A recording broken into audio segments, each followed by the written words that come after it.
बड़ी जानकारी सामने। इस वक्त की ये बड़ी खबर आपको बता दें, कल प्रदेश के 31 स्थानों पर मतगणना होती नजर आई।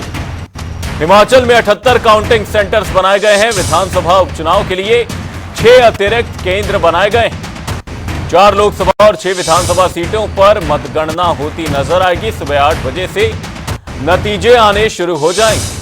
साथ ही 4 केंद्रों पर पोस्टल बैलेट मतों की गणना होती नजर आएगी। काउंटिंग सेंटर को लेकर पुख्ता तैयारियां की गई। सुरक्षा के चलते 5000 से ज्यादा कर्मचारी तैनात हैं। ये बड़ी खबर, बड़ी जानकारी आपको बता रहे हैं। कल मतगणना होनी है और ऐसे में हिमाचल प्रदेश में सुरक्षा के पुख्ता इंतजाम देखे जा रहे हैं। किसी तरह की कोई गड़बड़ी ना हो, इसे लेकर चुनाव आयोग पहले से ही सचेत है। कल प्रदेश के 31 स्थानों पर मतगणना होती नजर आएगी। वहीं हिमाचल में 78 काउंटिंग सेंटर्स बनाए गए हैं। ये बड़ी खबर, बड़ी जानकारी आपको बता रहे हैं। विधानसभा उपचुनाव के लिए 6 अतिरिक्त केंद्र बनाए गए हैं। वहीं 4 लोकसभा 6 विधानसभा सीटों पर मतों की गणना होती नजर आएगी। ये बड़ी खबर, बड़ी जानकारी आपको बता रहे हैं। कल प्रदेश के 31 स्थानों पर मतगणना होगी। बिल्कुल, कल मतगणना है प्रदेश में और हिमाचल प्रदेश में भी। हमारे यहाँ आपको पता ही है 4 पीसी और 6 एसी बाई इलेक्शंस की मतगणना होनी है। इसके लिए जो है सभी तैयारियां पूरी कर ली गई हैं। हमारे यहाँ 31 काउंटिंग लोकेशंस हैं और 68 काउंटिंग हॉल्स हैं ईवीएम काउंटिंग के लिए। 4 काउंटिंग वो रहेंगे locations for the postal ballets जो होगी आरओ हेडक्वार्टर पे कांगड़ा, मंडी, शिमला और हमीरपुर में। काउंटिंग के लिए हमारे ड्यूटीज़ वगैरह लगा दी हैं सभी एआरओज़ ने, आरओज़ ने, और उनकी एक इनिशियल ट्रेनिंग भी हो गई है, पोलिंग से पहले हो गई थी, और एक फाइनल ट्रेनिंग उनकी आज होगी जिसमें उनको काउंटिंग के बारे में ब्रीफ किया जाएगा। रैंडमाइजेशन भी उनकी काउंटिंग स्टाफ की भी रैंडमाइजेशन होती है।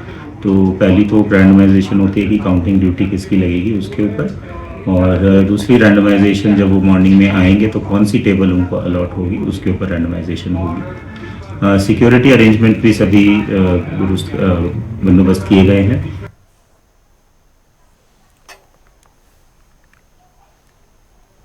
मतगणना को लेकर क्या कुछ तैयारियां हैं, इस चर्चा के लिए हमारे साथ हमारे सहयोगी जुड़े हुए हैं। शिमला से हमारे सहयोगी रॉबिन शर्मा हमारे साथ हैं, वहीं मंडी से हमारे सहयोगी धर्मवीर हमारे साथ जुड़े हुए हैं, वहीं धर्मशाला से हमारे सहयोगी सौरभ अटवाल हमारे साथ जुड़े हुए हैं।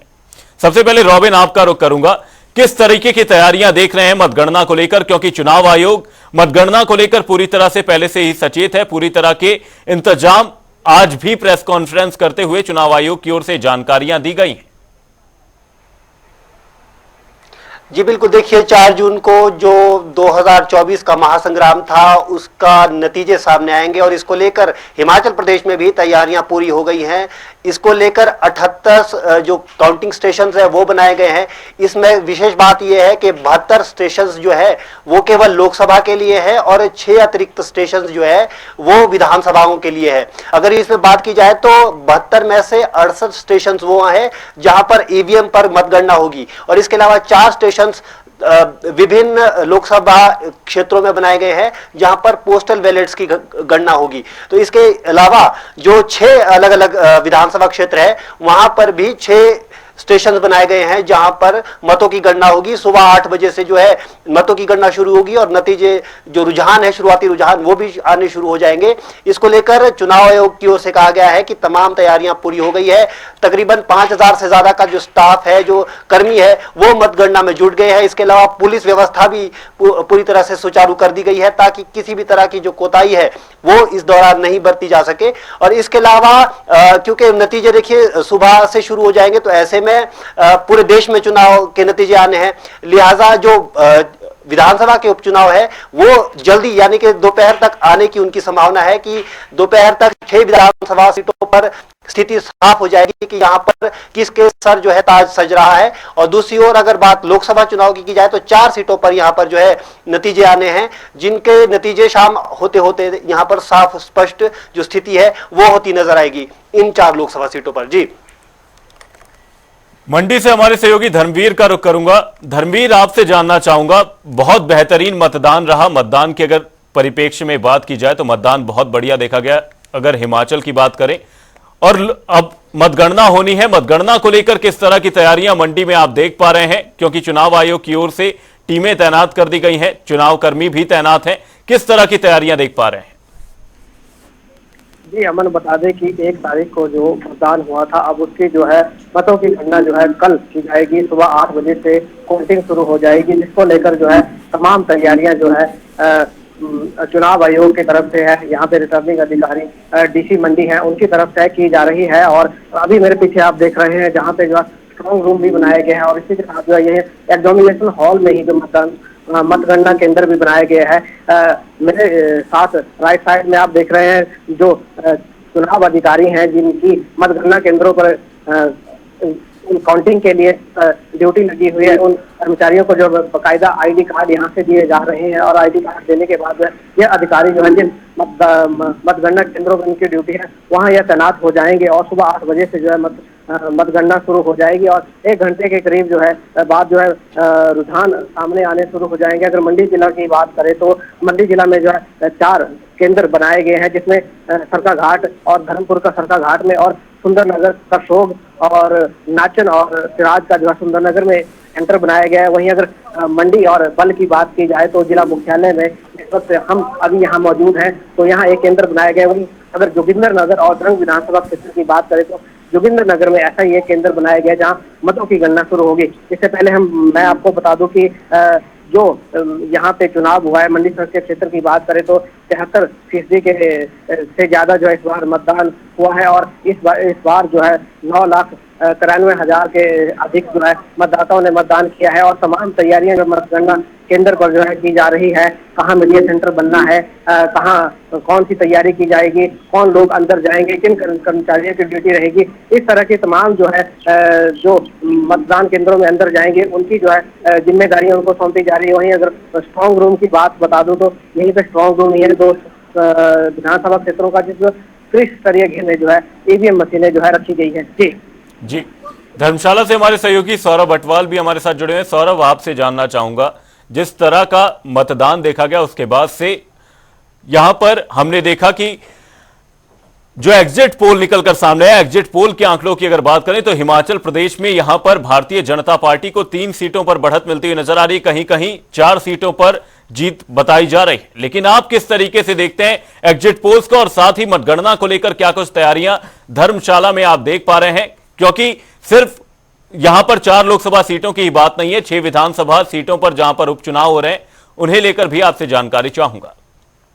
बिल्कुल अमन, बताना चाहूंगा कि इस वक्त मैं जो हूँ मैं स्ट्रॉन्ग रूम से बाहर खड़ा हूँ, जहाँ पर कल सुबह 8 बजे से ही वोटिंग की जो मान लीजिए मतगणना जो है वो शुरू हो जाएगी। और तकरीबन 8:30 पौने 9 बजे तक पहला रुझान भी जो है कहीं ना कहीं आने शुरू हो जाएंगे। मैं अपने सबसे पहले तस्वीरें आपको दिखाना चाहूंगा कि इस वक्त जो है किस तरह का माहौल जो है यहाँ पर बना हुआ है, किस तरह की जो सुरक्षा व्यवस्था है वो यहाँ पर की गई है। बता दूं कि यहाँ पर 3 लेयर में जो है अमन सुरक्षा के पुख्ता इंतजाम किए हुए हैं। ये तस्वीरें यही गेट है जो स्ट्रॉन्ग रूम से अंदर जाता है। अब से कुछ समय पहले भी हिमाचल जिला कांगड़ा के जो एसपी हैं और निर्वाचन आयोग के जो अधिकारी हैं, डीसी हैं, वो यहाँ पर आए थे और उन्होंने भी यहाँ पर सुरक्षा व्यवस्था को पूरा चेक किया था। एक बात कि कल सुबह 8 बजे से ही जो है मतगणना का कार्य शुरू हो जाएगा और ये जिला कांगड़ा के 4 जगहों पे जो है ये मतगणना की जाएगी। इससे पहले एक धर्मशाला में, एक नूरपुर में, पालमपुर में और इसके साथ ज्वालामुखी में जो है